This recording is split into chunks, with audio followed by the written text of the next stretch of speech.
Survivor 50, episode 5. And the Manchild, not happy with the way this went down. We will break it down and talk all about it. It's the Manchild Show with Boy Green Digital live Survivor recap show. It starts right now. All right, let's break it down, Boy Green. A lot to get into on this episode. Let's start. Whoa, hey, my pizza guy. What's going on? Will woke up with a crab right on his chest. It was so funny. We caught it and ate it. I give him flying hoops a minute. Give your hand.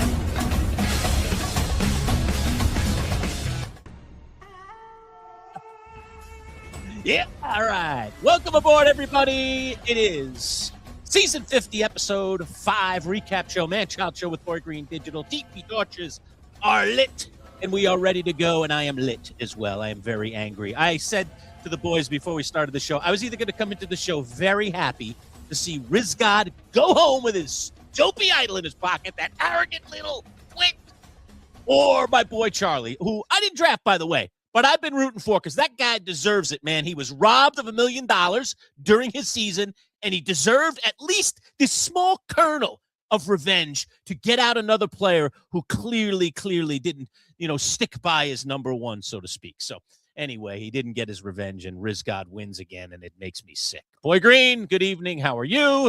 Let's bring in Bret LaBelle, our Survivor insider, to break it all down and see how everybody's feeling. But I'm telling you, I'm PO'd tonight. So get ready for some angry man-child. Bret, how are you?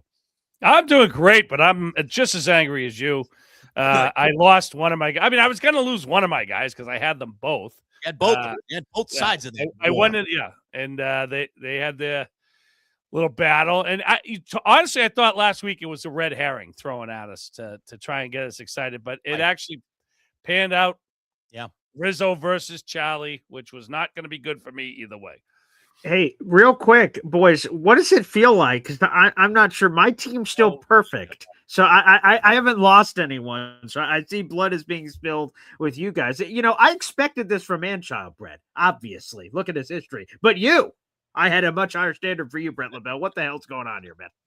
Well, I still got 3 horses in the race, so why don't you just settle down there, Boy Green? And if I remember, at least Lurch and I, although we do both have one person missing, we can hold our heads up high knowing that we've played an honorable game not only this season but last season. Yes, very true. Interesting. Honor is part of our thing. We are like coach. We play with honor, my friend. Yeah. Well, again, I don't know. Some of us haven't seen season 49 yet, so not sure how, trustworthy or this or that some of the, information is out there. But, yeah, we've got a lot to get into here, boys. The double elimination. Again, we knew this had to happen, Bret, at the beginning because 24 castaways, same amount of time. And, again, there's a tease of Jeff Probst saying this will change Survivor forever. I would have to imagine it's another multi-elimination. Maybe there's something pretty crazy to get more people out because, again, the mass is going to mass. I mean, we were on night 11.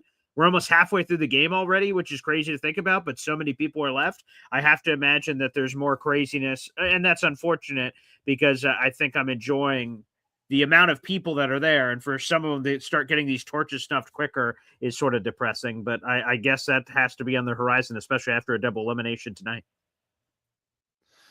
Yeah, I mean, I sometimes I like a double elimination. It throws a lot of stuff into the mix. People, things happen fast. I don't know. Tonight, I kind of feel like Rizo had it coming tonight just because he's starting to be cocky again, and this is going to make him even more cocky in the seasons to come. Charlie had a great point where, when you've never watched the season back, you don't understand that that other people have an idea of how the game's going, or they have their own story. And I think that's so important because once, like, you go and watch the show thinking that your story is going to be up there, and when you see other people taking credit for stuff, you get humbled very quickly. And I forgot that Rizo has not seen his season yet. Like, it hasn't. Yeah. So he thinks, and from Jeff, playing him up, how great he played. Please come on to 50. Like his head has got even bigger than it was when he was playing the game. So, which is true. And I also shout out to Devins, who also talked about it. Again, the awareness, right? Rizzo's Rizgod, R-I-Z-G-O-D, woo, Rizzo. And he's like, awareness of how other people perceive you. You thought you were hot blank on the island, but then you see how social media responds to you, how your tribe mates respond to you, interviews, X and all that. So obviously he got none of that either. So I will say, I feel, and I'm sure this is only a precursor of what's to come, Charlie, seemingly since the beginning and this moment happened, was hell-bent on getting rid of Rizzo because of the comment he made, which was stabbing an old wound, which was the Maria stuff, and he kept bringing it up, and it was like he couldn't, and he said it, oh man, as soon as I get rid of Rizzo, I can finally play my game, but I have to get rid of him before I can do anything. And obviously he never gets to, because he gets snuffed before he can ever continue that. So I think this won't be the first time, unfortunately, that demons from the past, your own personal story, are going to come back and haunt you on the island. And unfortunately, you took him, Bret, but I had Charlie very high on my fantasy draft list. I thought he was the sort of underrated name, right? There's a lot of big names on this island. I thought he was sort of an underrated name that I thought played a really good game, that maybe he'll sort of sneak under the radar. But again, the demons of yesterday, he couldn't get past, which is sort of sad. Well, Charlie played very well on his season, and he went far. And Yeah. I don't know. I see it. Charlie seemed tired to me the last few episodes. Like I don't see the spark in him. He seemed to be kind of, I don't know. Like even tonight when he got voted out, something just seemed very lethargic. He seemed very lethargic. You're not into it. He just didn't seem into it. And I think, when you put horse blinders on like Charlie had, like he needed to get Rizzo. The minute he heard that he took out his number one, he was like, I got to go. Sometimes when you put those blinders on, it's going to screw up your game. And you have to kind of be open to a lot of things. You got to be ready to stick and move. You have to kind of pay attention to what's going on around you. And, he didn't. And he wasn't locked in like he thought he was. And he went home. The only thing I could say, Bret, is that to Charlie's credit, while we all saw that watching it on television, his genuine resentment for the way that Rizzo played because of the one nugget that he got from Rizzo that he believed to be true, it's not like he spread it around to everybody. He kept it to himself and just tried to get Rizzo eliminated. It's not like he went and said, "Oh, I can't vote for this guy. It's he's disloyal." He didn't do that. He just tried to get enough votes, and all he needed was Camilla, who I don't get. I mean, an edit's an edit, and this is where you come in, Bret, because we get to just see the show, and when you just see the show and you watch the show, you just say that's what happened. But of course, a lot more happens. And of course, the producers are smart. They're trying to edit a story. They're trying to give us a feeling. They're trying to evoke things out of the audience. And you have to understand that in a lot of ways, as a viewer, you're being manipulated. But it really felt like Camilla kind of had decoded Rizzo a bit. So it's just so disappointing that when we got to that final vote, because I knew it was going to be a 4-3 vote, despite Jeff going to 3 and then pulling out the one vote. And it looks like Rizzo. And it's not going to be a landslide. We knew it wasn't going to be a landslide. We knew it was going to be a 4-3 vote. We knew it was going to come down to Camilla. I'm just disappointed that Camilla, upon hearing what Rizzo said in Tribal, upon kind of getting a good read, it seemed like, on him, she still, in my opinion, voted the wrong way.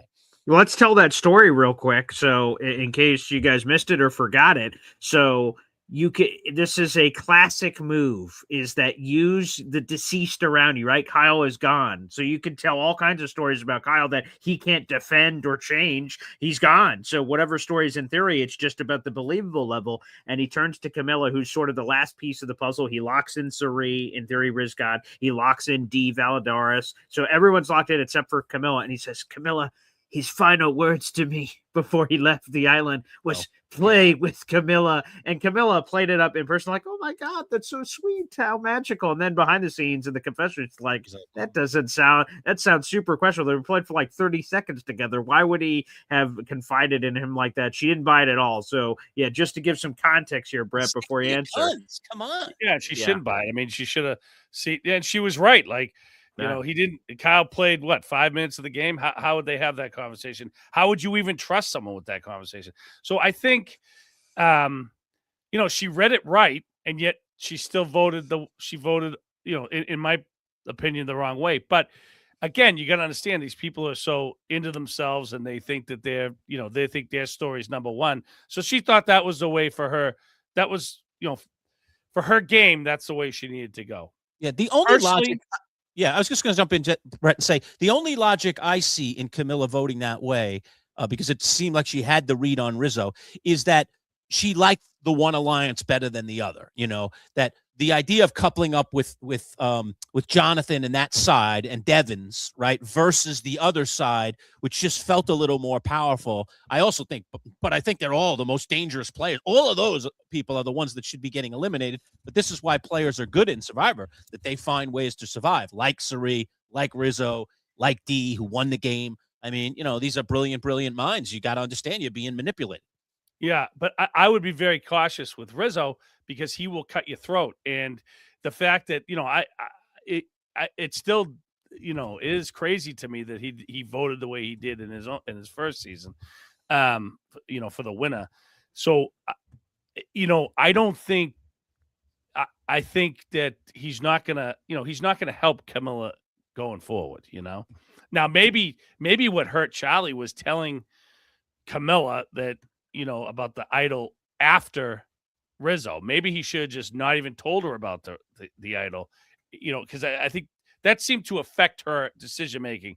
That, well, Rizo told me before, right? Charlie's late to the game. He's got a slow game now. When if Charlie had maybe Charlie should have said, "Hey, there's no such thing. He's making it up." I don't know. Come up with another story. Right. Yeah. I think that's what turned her off, and I think it was a mistake because I think Charlie would have worked with her, going forward. I don't think Rizzo's going to jump on whatever he feels he needs to next, All right, let's go back to the beginning of the episode. We're getting the after effects of Mike White being eliminated and Ozzy being pissed at camp.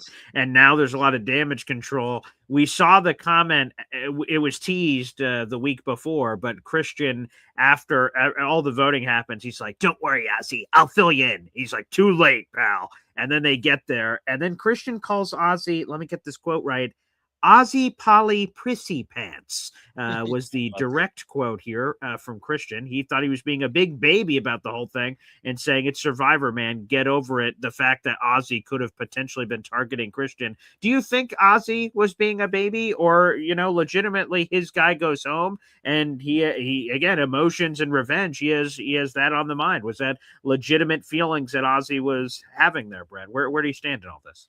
No, those are legitimate. This is season 50. I mean, we're not talking about, these players are all there. Wow. Ozzy knows how to play the game. You got to stroke these people's egos. And when Christian should have thought about the fact that, we go back to, this is going to be an issue when we go back to, because we're leaving him out of the vote. The fact that he doesn't understand why that's an issue is crazy to me. Like, because he's such a smart kid. Obviously, Ozzy's going to be ticked off. He's been ticked off in former seasons for the same exact thing happened to him.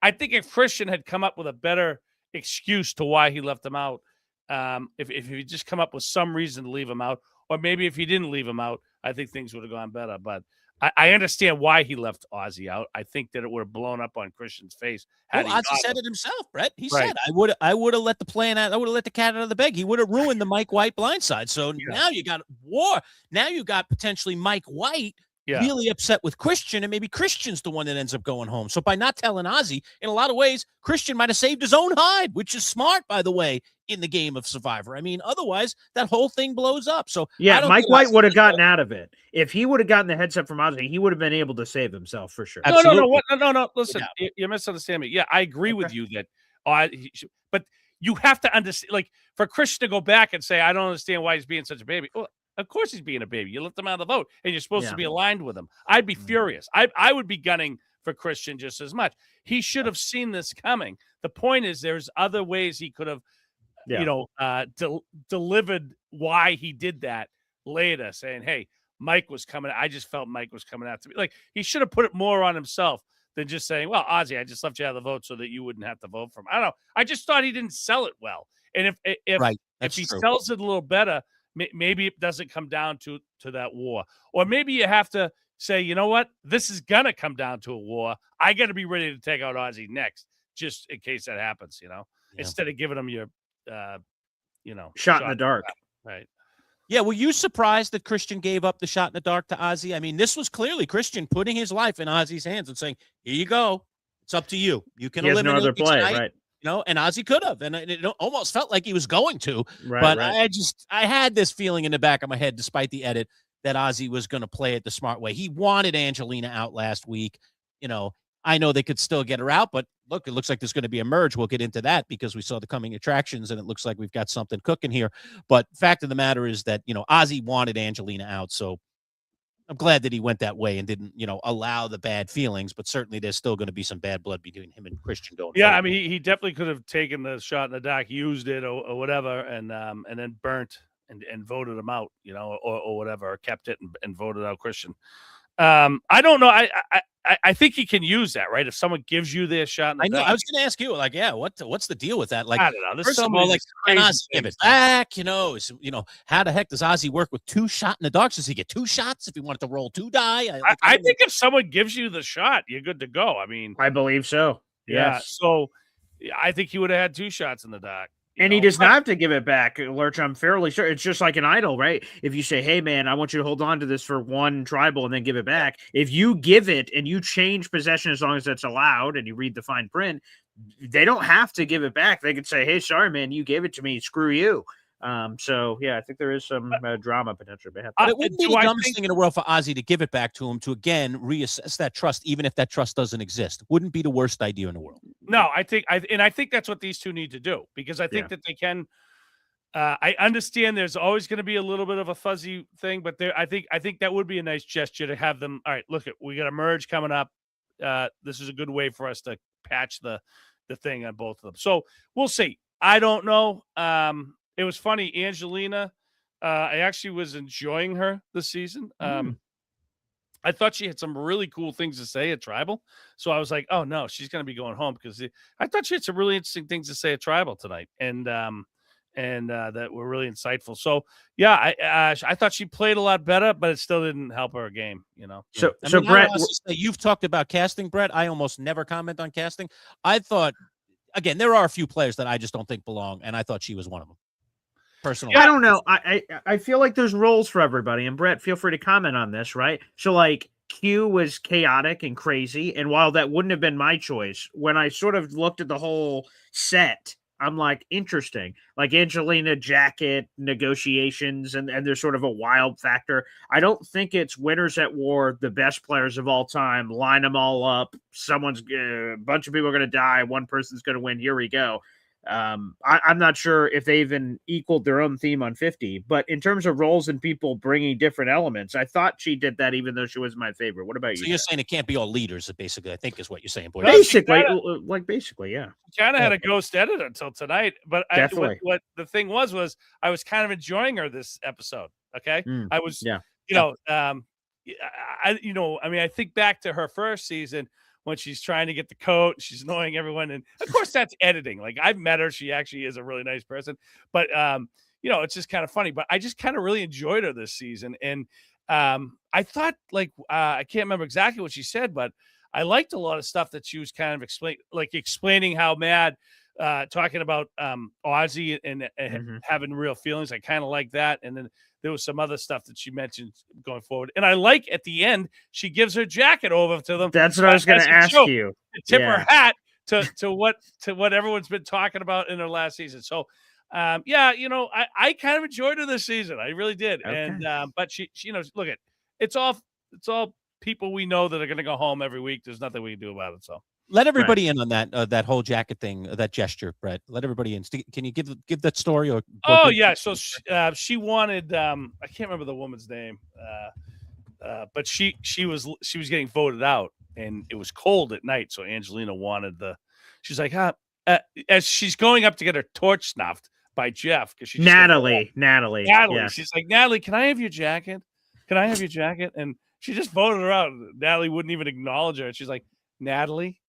It's like, I'm getting my torch snuff. It's like she was so like out of touch. And of course, now she's a mother. Now she's married. Like, Angelina's grown up a lot, but I kind of enjoyed her this season. I like that too. That was a nice homage for her. Yeah, sure. Like, I would have given mine. I like that she tipped her hat to that, and and threw her jacket into the ring. I thought that was hysterical. Like, She hey, made listen, that She said, Jeff, I yeah, have one more thing to do here. Hold on a minute. And I was like, oh boy, what's this going to What's be? going on here? Yeah. yeah. So that was nice. All right, so you tip your cap to that, Brett. I can only imagine that Jeff Probst cracking out player impressions at Tribal. Jonathan made it on the list. Let's see, he did a great Colby. That was on the list for Jeff. He did a Christian. And I'm going to be honest, I was hearing them and the dialect and the verbiage. I was like, wow, those were actually pretty decent from Jeff Probst on all those guys. Again, Jonathan, Colby, and Christian. What'd you make of those, Brett, at Tribal? Yeah, I mean, I thought it was fun for once. Like, I thought Jeff was fun tonight. I enjoyed that. I enjoy impersonations. I enjoy that he was doing that. I wish he did that more on our season. I wish because he must have impersonated a bunch of us. Do you think he's got a Bret LaBelle up his sleeve? I mean, he has to. Come on. Oh yeah, no, he does. Do you want to see that, Brett, or no? No, I don't.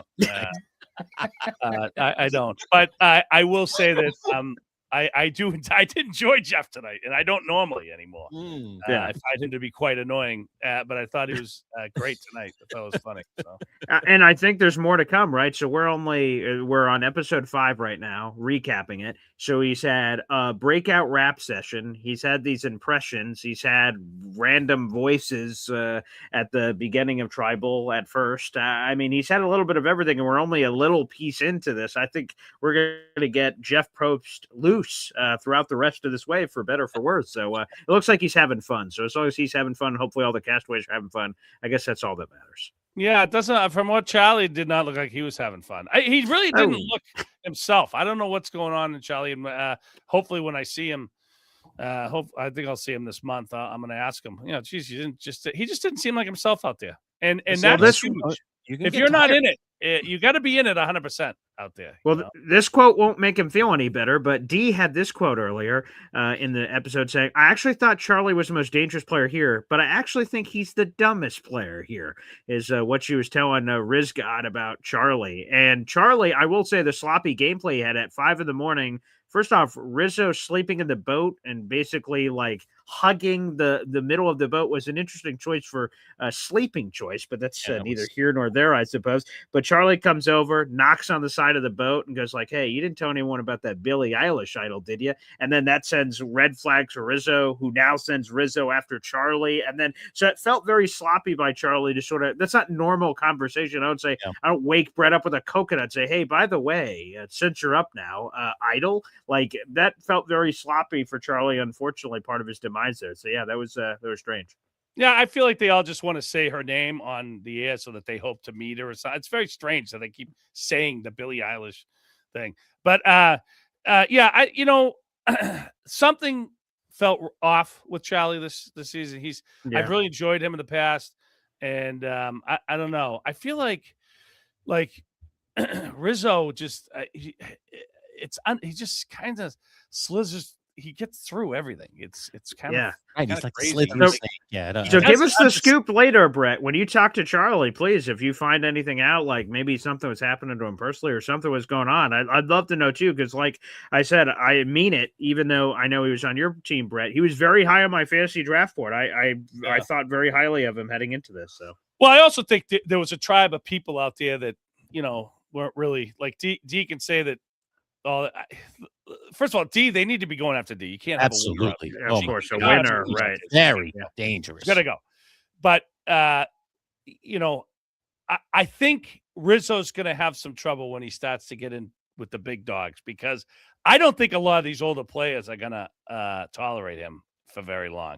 So we'll see. But I think there's always a lot of people out there, saying I don't know about this kid, So, well, one of the most entertaining things for me tonight, and we knew that Coach was going to be incredibly entertaining this season, and of course he is, but he's rolling out the nicknames. First, he rolls out his own nickname, right, and calls himself the Tide Walker. All right, like, what a cool new name! I love it. He's not the Dragon Slayer anymore. He's the Tide Walker. I mean, it's so Game of Thrones like almost. I was like, ooh, And then he gives Joe the nickname the Stone Bell, named after a Stone Bell monk. Okay, yes. The Stone Bell monk, because of his incredible loyalty. And then he corners Colby.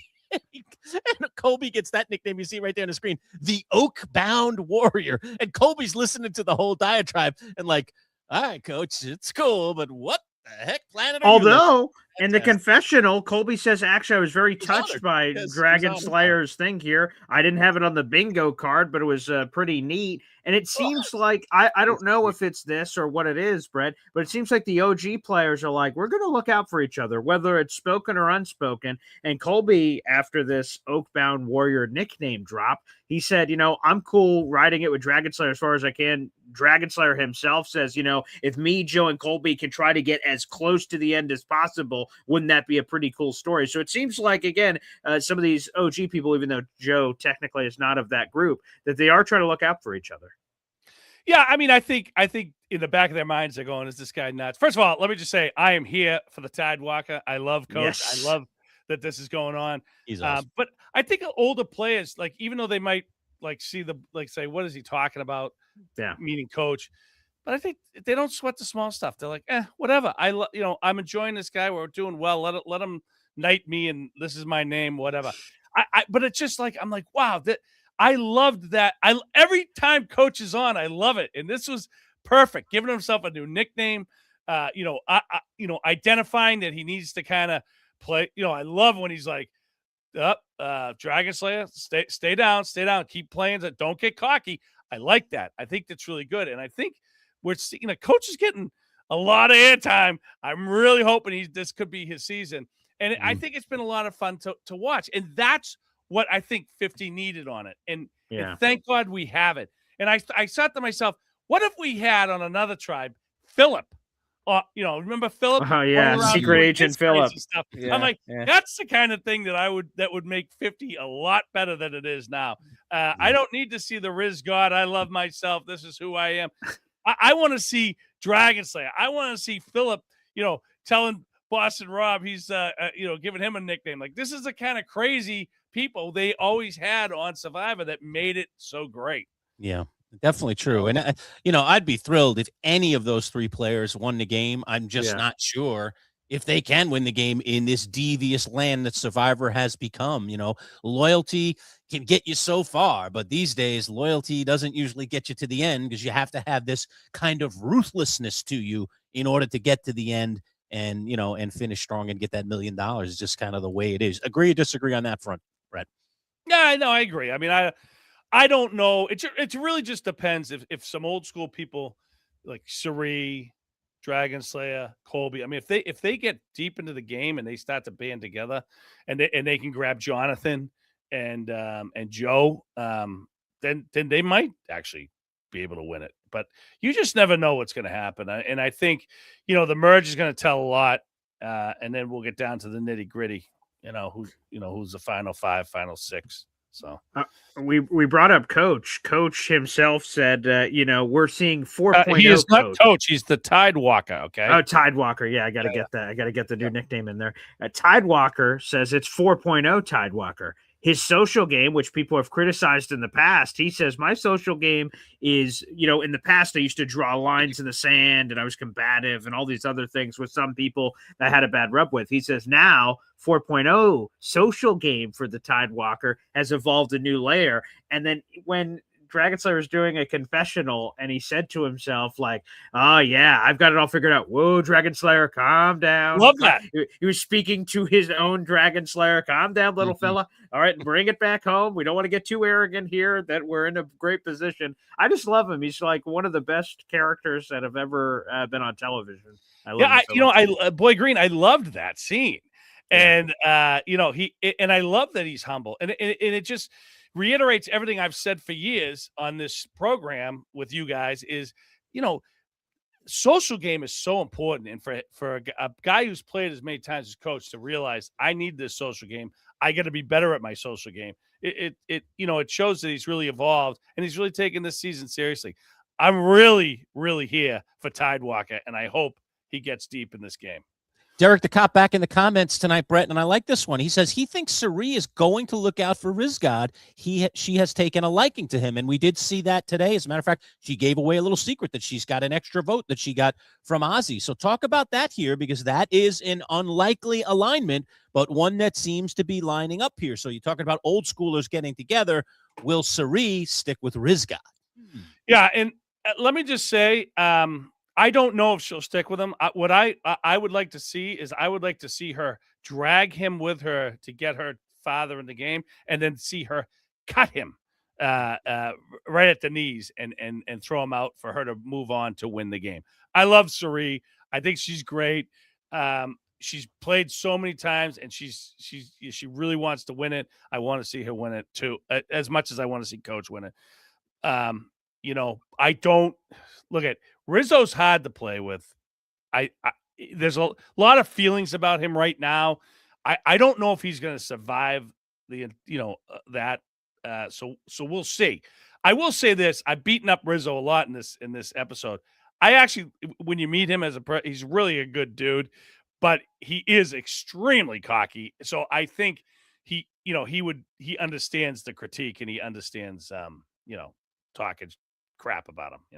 I will say it sort of goes both ways for me, because like I see him on Twitter and he does the RIZGOD stuff all the time, and he pokes people on purpose and trolls them and things of that nature.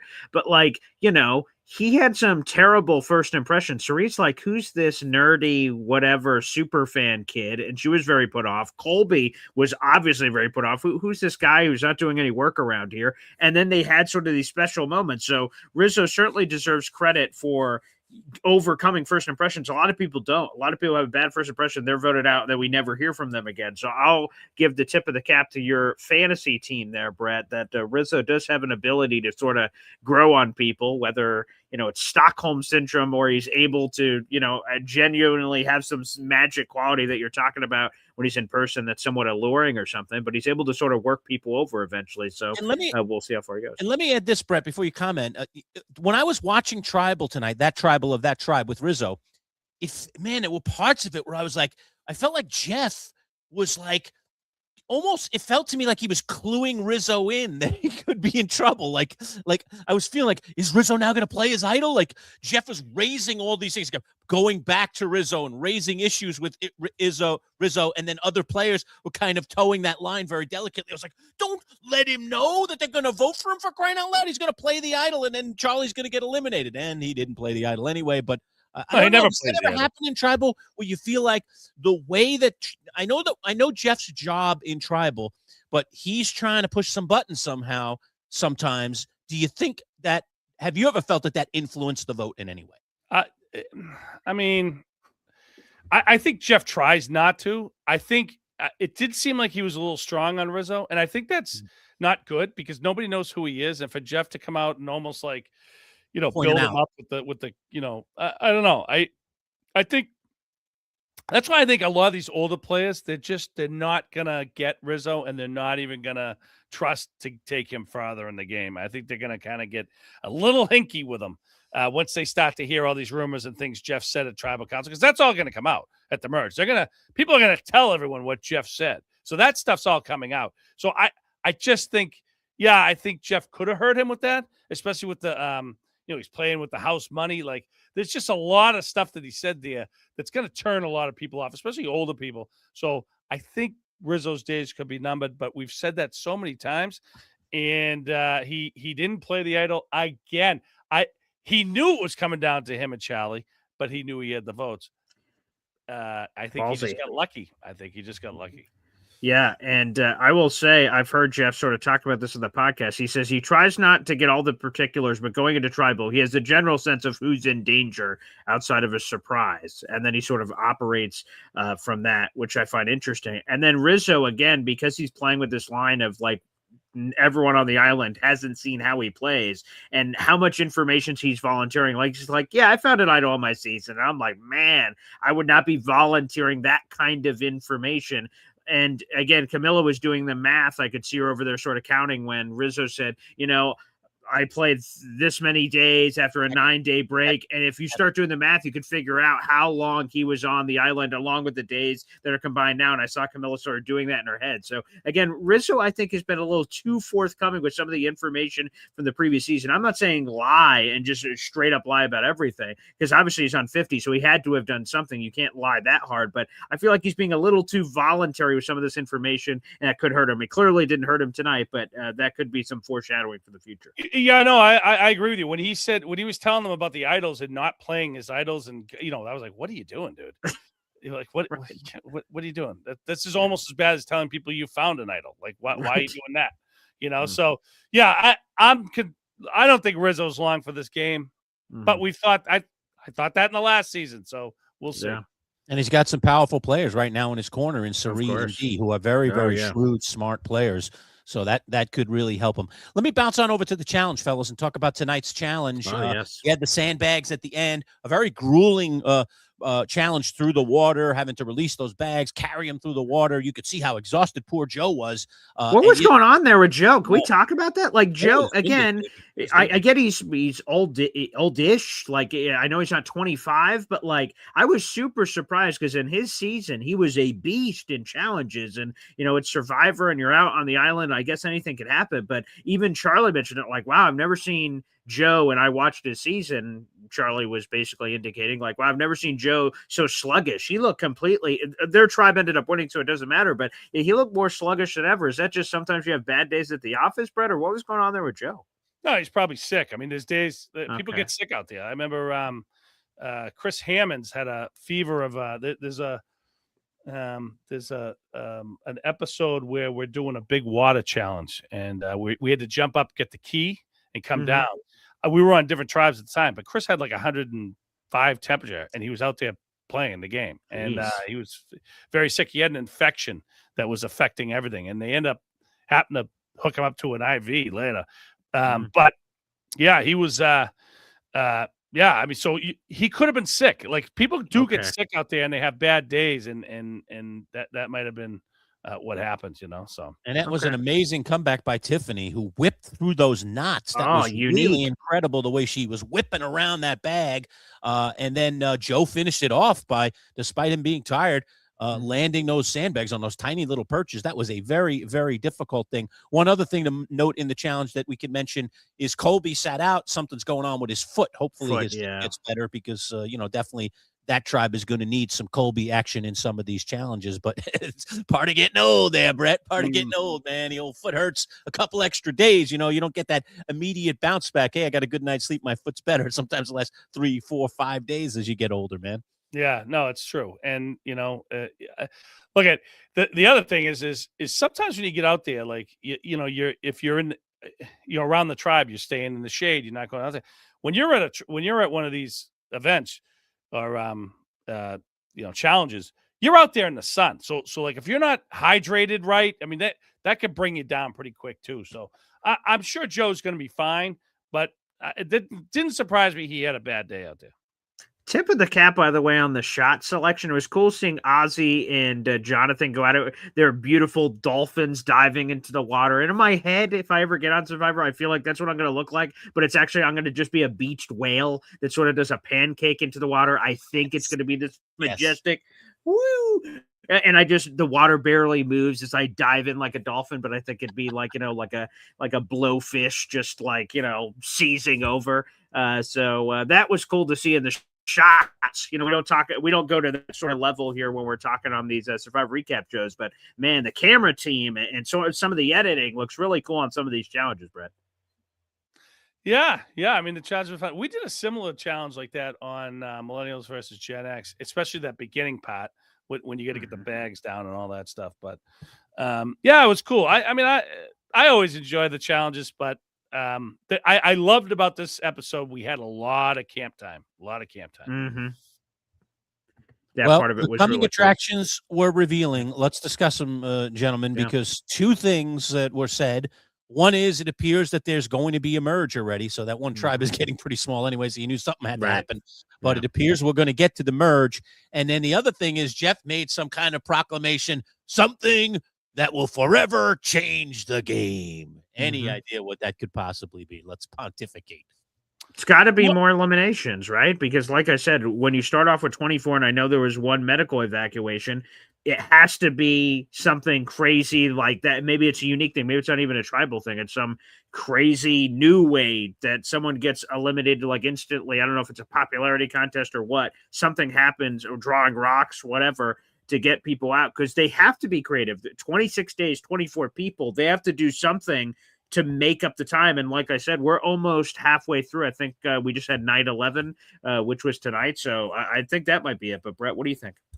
I mean, if they're going to do 24 people, they should have just said, we're going back to 39 days. First of all, these newer people wouldn't know what to do. They'd be going crazy. No, so first of all, it's interesting. The merge has 17 people.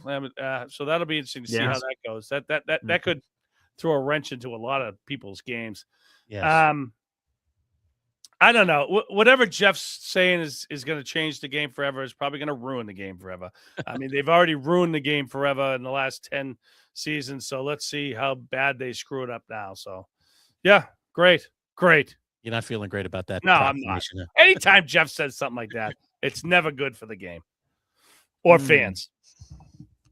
All right, Boy Green is up the big board, so let's talk about the fantasy draft and how we're all standing right now. I know Boy Green doesn't have any eliminated, but is he in the best shape, Brett? Or who is at this point? Who are you really liking in this dog race right now? Well, I like the Tide Walker, and he's got him at number 1. Rick Devin seems to be playing good, but if Rick starts going crazy, he could be in trouble. I don't see Sari getting voted out, and if they don't go for D, I think D's going to be his first hit. And if they don't go for D's battleship quick, she cannot get further in this game. She needs to go. Yeah, and I would just say for the people, you can't.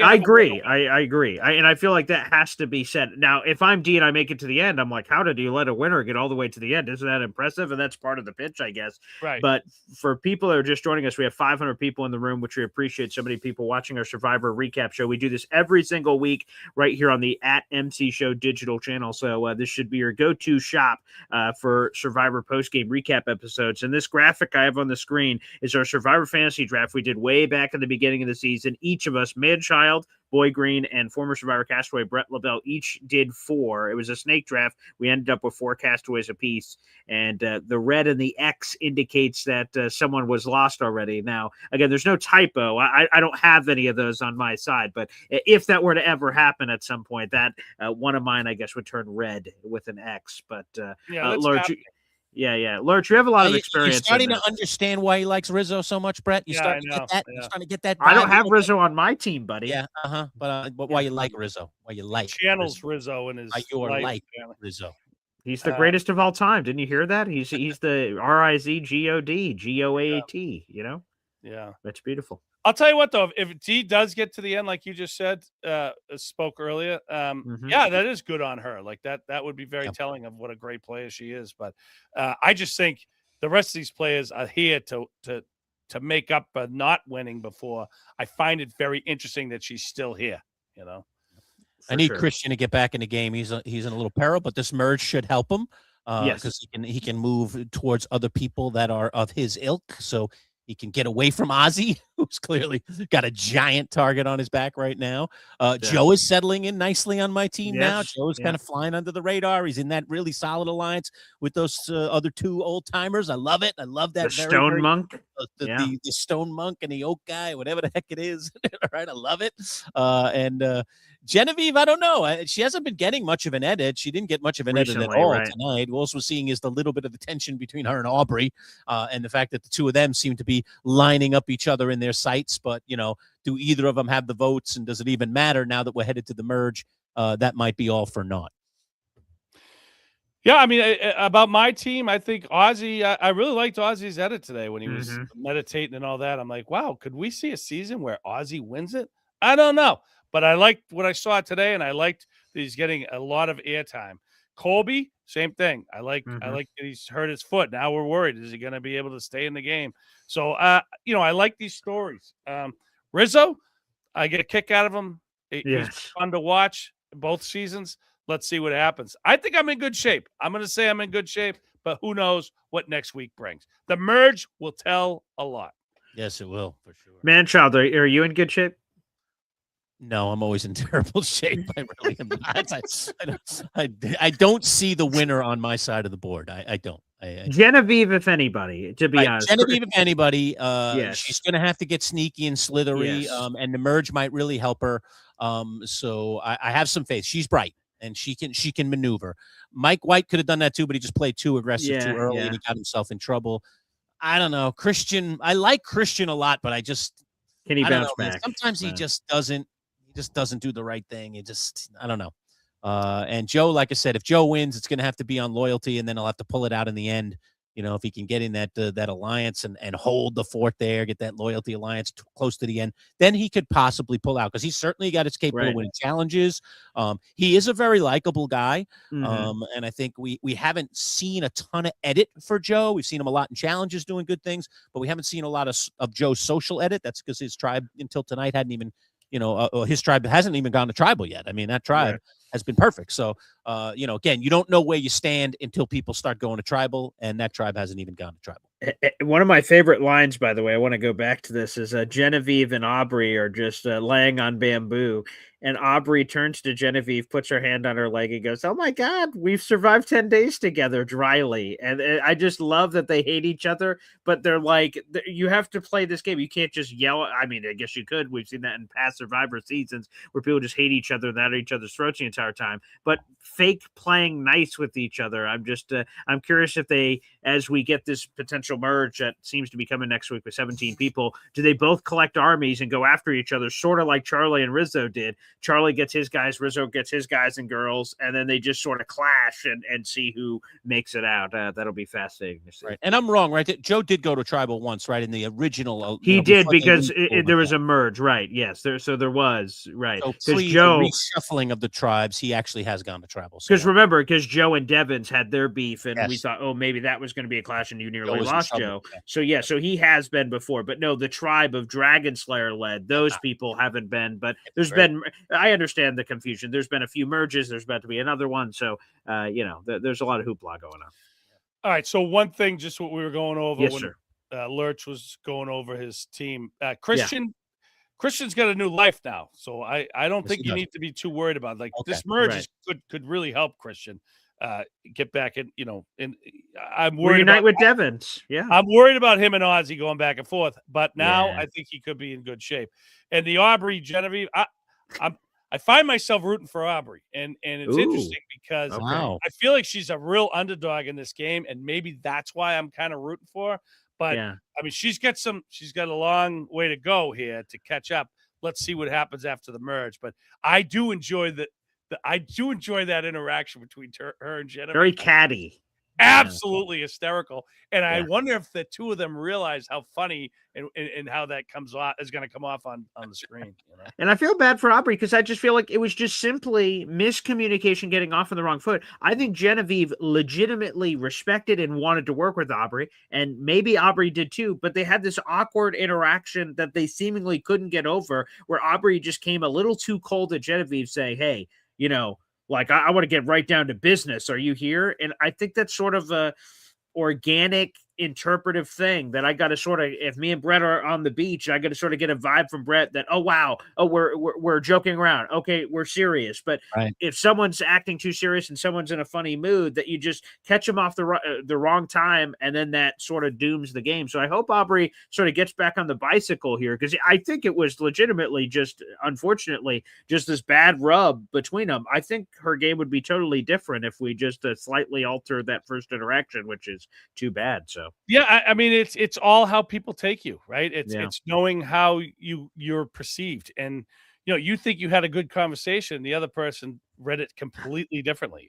I've had it happen to me out there, and it's not fun, and it can blow your whole game up. So it's but some people, when you're having a conversation, you really have to be paying attention to every word that you say, because people will run with the wrong interpretation of it. And here's my last one that I just wanted to throw in. And I felt terrible for Angelina, because if I'm Angelina and I was watching this episode tonight and I'm hearing other people just say, great, Angelina's just a random number for me, and the way they're talking about her, she's easily expendable. Like I could get rid of her in a second. And I'm like, ooh, family, let's watch 50. This is great. And then I get my family around the TV or God forbid, do a watch party. And I hear that's how people are talking about me. Like that's, and she's out now. So that's sort of her survivor story outside of whatever, press she's going to do tomorrow morning with all the Survivor media people out there. So she'll have another opportunity. But man, that just has to suck. And that's sort of, I've applied to get on the game a bunch of times, and you think you want Survivor, and then you get that, which could possibly happen to anyone out there. That's just brutal, man. That's brutal. Oh yeah, no, I mean, it happens to us all, but you're humbled. I mean, she's expecting it now. Like she might be having a watch. Right. I doubt she's having a watch party, but if she was, I mean, she's used to. We're all used to it now. Like I would not be shocked about any of the crap people said going back. I was shocked watching the first one when some things were said or done. I was like, "What? Well, that didn't happen like that," or I can't believe that person said that. But yeah, if I went on again, or it just wouldn't even faze me because you just. What's your advice though to people? Because Bret, I imagine, especially people that are just a construction worker or something, and you just live your life. You go on Survivor, it changed forever, and people are criticizing you on social media for how you interacted with this or how you did that, and then for them, it's like, oh my gosh, I'm not used to receiving this kind of intense reactions in my life, and now all of a sudden it's thrown on your doorstep. Like, how are you supposed to respond to that? How do you react to that? How do you what kind of advice do you give for people? We're going to have future seasons that have first time players again, and they're going to be going through this for the first time. I mean, I say it to every one of them: don't go on social media. And you can say it to you blue in the face. They all do it. They all go on social media, and they all get hurt, or they get they go crazy, and they did. So it's like, everyone tells them don't do it while you're airing. Stay off of it, but they all go on because they have to. Look at it's reality stars. They're all obsessed with it themselves, and they have to see they have to see people talking about them. And then once you get on there and you realize, wow, they're not saying the things I think they should be saying about me, it shocks the shit out of them. So and I think I think if you go into it, and this is what I would say to any future players: if I got a chance to talk to them before they actually went out, they're about to get on the plane, I'd say go out there and tell the story like you did everything. I'll tell you, if I ever go back out there, you're going to think I'm the star of the show because I'm going to have done everything, because that's what people do. People who are smart or producers or worked in Hollywood know to go out there and take credit for everything, because that might be how they air it, or they might decide to air it that way, All right, before we get out of here, we're 5 episodes through season 50. I know we have our minor scrapes and issues with casting, but casting aside, Bret, how do you feel season 50 is 5 episodes in? Are we getting what we were hoping for here? I really liked this episode. We got a lot of the Tide Walker. I like a lot of his stuff going on. I enjoyed it. I enjoyed Angelina. I thought she had some really cool things to say at Tribal. I really did enjoy her this episode, in the season, rather. So, I've been enjoying it, and I thought this was a really good episode because we had a lot of stuff going on here. Weren't sure who was going to go home. There was a lot of infighting, and I that's why we watched Survivor. So I've been enjoying it. BG, is it living up to the hype? To me, it's been spectacular. There's been Dragon Slayer, Tide Walker. There's been his from cramping in the middle of the ocean to being saved by a medical boat. Jenna Lewis and nostalgia back at the beginning. Back for episode 1 of getting that, devastation of like Kyle injury and, feeling terrible for someone that went all the way out there. And then to have that happen is devastating. So there's just been cool highs and lows. And we're only 5 episodes in, and I'm seeing all these players I grew up watching. And so you sort of combine all those things. To me, I haven't come away from an episode yet go, oh, wow, that episode sucked. I haven't felt that way about any of them. I've been excited when it's a Wednesday morning. I wake up, there's Survivor tonight. Oh, cool. I'm going to talk to Bret and Manchild about whatever the hell just happened. So I've been incredibly titillated by this season. Very good. Titillated. Right. Go ahead, Lurch. Titillated. Follow that, titillated? Titillated, I don't know if I'd say that, but I so far so good. I always enjoy seeing returning players in any season. It's just always fun when you know the characters better. Right. Already. Right. When they have a history and they either have to rewrite their history or they have to continue their history or they have to evolve in some way. And certainly we're seeing that with some of these players. I've talked about it in our prior episodes. I'm loving the evolution of Colby and how he's come out and really come to play, who we all knew we were going to get an A effort from coach, and we're getting it. He's a little flabbier. He's a little bit older, but it's still coach. Humble. He's a little humble. I love humbler, perhaps. I love him. I love him. But he's just a gem. He's great television. The whole, Eastern thing that he's rolling out from time to time, the nicknames. It just is fun. You can't not think that that's fun in some way. I think so far for me, it's living up to the hype, but I want to see how this thing ends. I want to see how this thing evolves now. We'll get into a merge with a massive amount of people. How's this all gonna come together? It's gonna be a crazy ride for the next. But just to really reiterate is the coach and the Colby and the Sari, like that's the kind of stuff that it's good because it throws you back to old Survivor, their early days, and I really think they needed that for 50, and they brought it. So far, there's a few other people I would have thrown in. Russell Hantz walking out of the woods would have been fantastic, but other than that, I think it's great. I am excited to see 17 merge. I think it's gonna be people are gonna be scrambling next week. I really believe that. Scramble City, huh? Scramble City. It looked that way. We got that one cut of 17 people all reading something and then breaking off into the jungle. So that's always fun for all the camera people as they're running around. So it's terrific. For anybody that's in the room tonight that's not already a subscriber, this is how you subscribe to our channel. Go to youtube.com/@MC Show Digital. You have to be on that page and then just hit subscribe. It's absolutely free. You become part of our growing family. Bret, we got a special show coming up. You might dig this. We do the crazy sports content, and that's kind of where we butter our bread. This Survivor thing has always been kind of an outside-the-box thing for us. But this coming Friday, I don't know if you know this about me, Bret, but I used to be a musician. I used to play bass guitar. I used to go out and gig and played all kinds of things. I was a musician for about, I don't know, somewhere between 10 and 15 years. I don't know. I can't count the years anymore. Probably around 15 years. And one of my old bandmates who's been in the game from all the way back when I was a teenager and we were in a band together to now. He's still a musician these days. Nick Lamangino from good old Long Island. He used to know me in Queens Village, New York, in the neighborhood we grew up in. He's going to be joining us on Friday at 10 o'clock in the morning. We're going to do a live show. We're just going to play some music, talk about the old days, talk about bands, take requests from people in the comments. So if you love music and you just want to kind of reminisce about the old days, we're going to do a fun show. We're bringing our one of our SU insider who's musically connected, Neil Adler. He's a good dude. We're always talking music with Neil. It always comes up almost in every Syracuse discussion that we have with him about Syracuse basketball. He's talking about, Duran or some other music band that he loves and the old band days. So I said, all right, I'm going to do this. I'm going to put this together. And so I got one of my old bandmates, and he's going to hook up an amplifier, have a few guitars on the ready, and we're just going to have some fun on a Friday morning from 10 to whenever the heck it goes. So anybody out there that wants to join us, a little outside the box show, Manchild show with Boy Green Digital, join us for the live show at 10 o'clock on Friday morning. Well, Lurch, I'm going to join in because that just sounds titillating, and it sounds like something that I'd really enjoy. And I'm going to tell you something right now. What kind of music is it, Lurch, that you used to play? Rock and roll.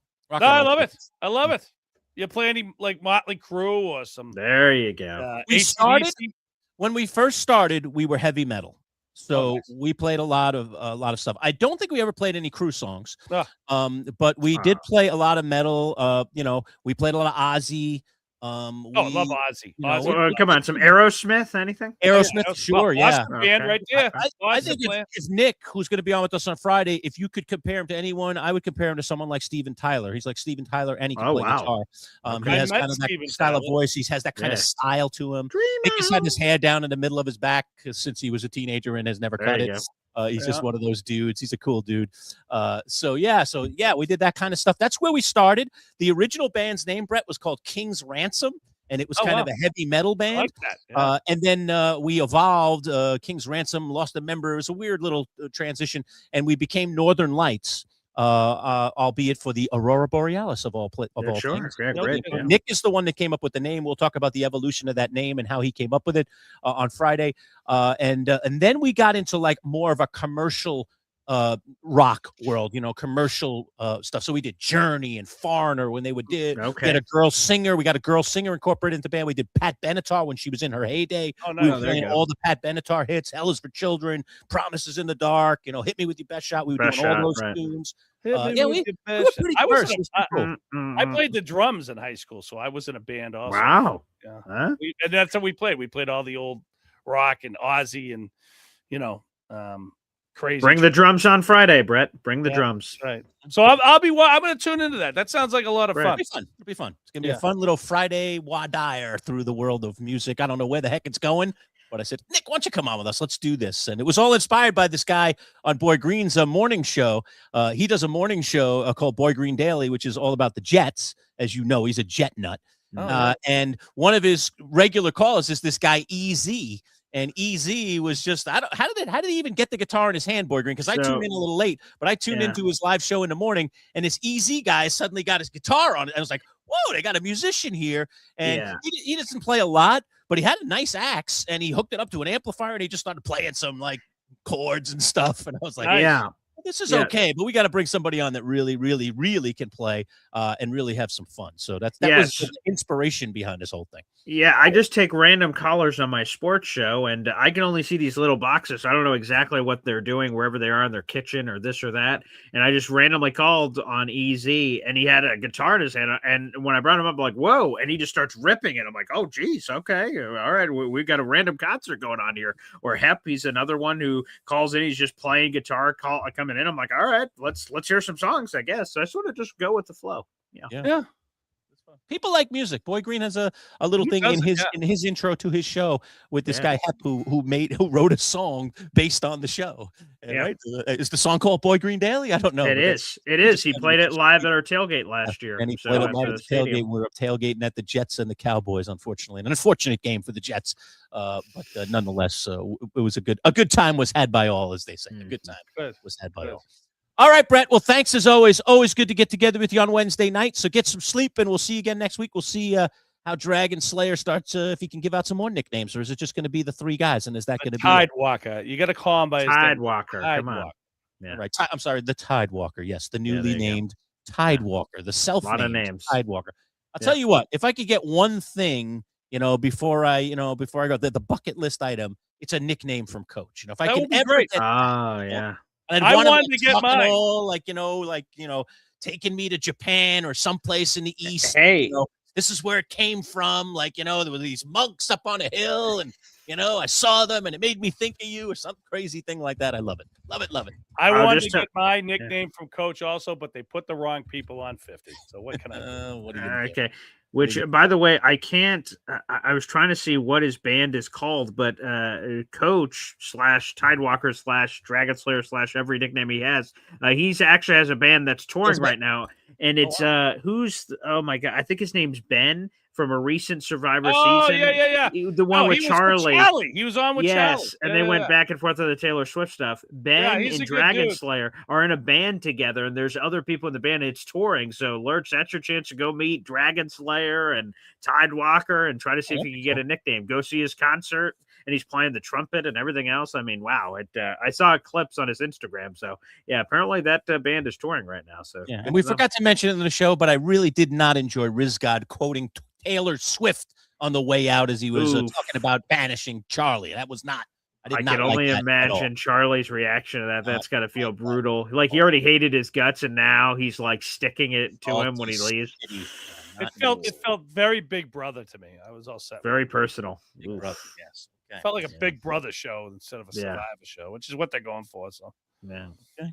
Everybody, thanks so much for being in the room with us tonight. We do appreciate it. We'll be back again, same bat time, same bat channel next week for episode 6, season 50. Everybody, peace out. Take care.